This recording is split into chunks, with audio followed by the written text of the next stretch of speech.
Nos dias de hoje, as mulheres são protagonistas na igreja, exercendo muitas funções eclesiásticas, atividades e ministérios, dos quais muitos dependem delas.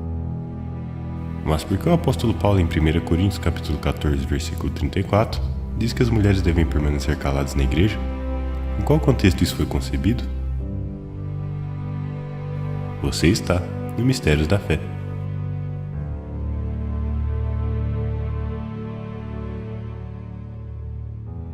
As mulheres são a maioria entre nós, conquistando cada vez mais seu espaço em muitas áreas nas quais eram desvalorizadas em outras épocas. E na igreja não é diferente. Hoje elas são responsáveis por muitos ministérios, que são muito importantes pois restauram e edificam muitas vidas.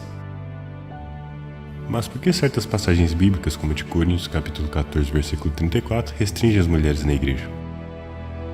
É realmente isso que essa passagem quer dizer?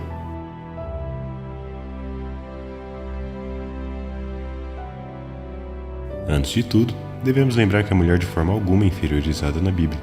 Muito pelo contrário, as mulheres sempre exerceram papéis de suma importância na Bíblia, sendo as protagonistas das histórias de maior importância e valor para o povo de Deus, sempre se mostrando exemplo de força, resistência e fé, como no caso de Miriam, mãe de Moisés, Ana, a mãe do profeta Samuel, e Isabel, a mãe de João Batista, assim como diversas outras mulheres que fizeram história, histórias estas que marcaram o Evangelho, e são de suma importância para a fé até os tempos de hoje, sem as quais o Evangelho não seria o que é.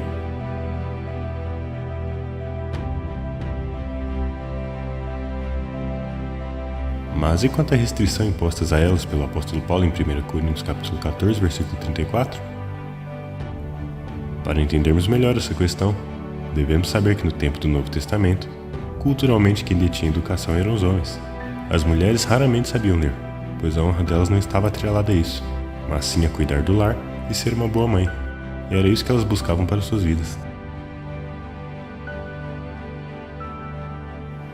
No entanto, o versículo em questão diz respeito à necessidade de ordem no culto, pois o verbo falar no original em que está escrito está em um contexto de tirar dúvidas, referência que está no versículo 35, o qual afirma que as mulheres deveriam tirar suas dúvidas em privado com seus maridos, pois era indecoroso falar na igreja no momento do ensinamento, o que tirava a atenção dos ouvintes, situação incômoda tanto antigamente como nos dias de hoje, e tal ensinamento vale para qualquer pessoa, é uma situação muito específica.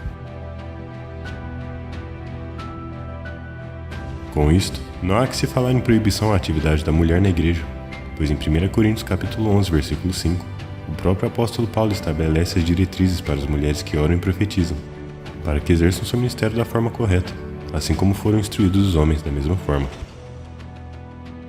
Então, não há uma relação de superioridade entre a mulher e o homem, mas sim uma relação de complementariedade.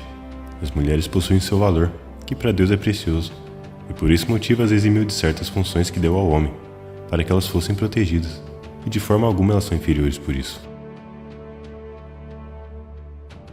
A igreja não é o que seria hoje se não fosse a atividade delas, pois o Evangelho de Lucas capítulo 8, versículo 3, nos mostra que haviam mulheres que sustentavam o ministério de Jesus com suas rendas, e muitas a acompanhavam, não sendo de forma alguma repreendidas.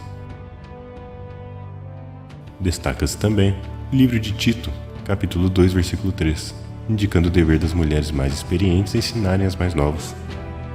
Isso nos mostra que a mulher tem e sempre teve o seu papel na igreja, que é fundamental.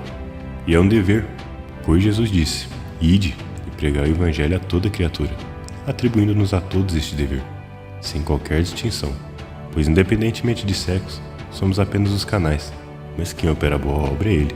Dever de todos nós cumprir essa ordenança, incondicionalmente.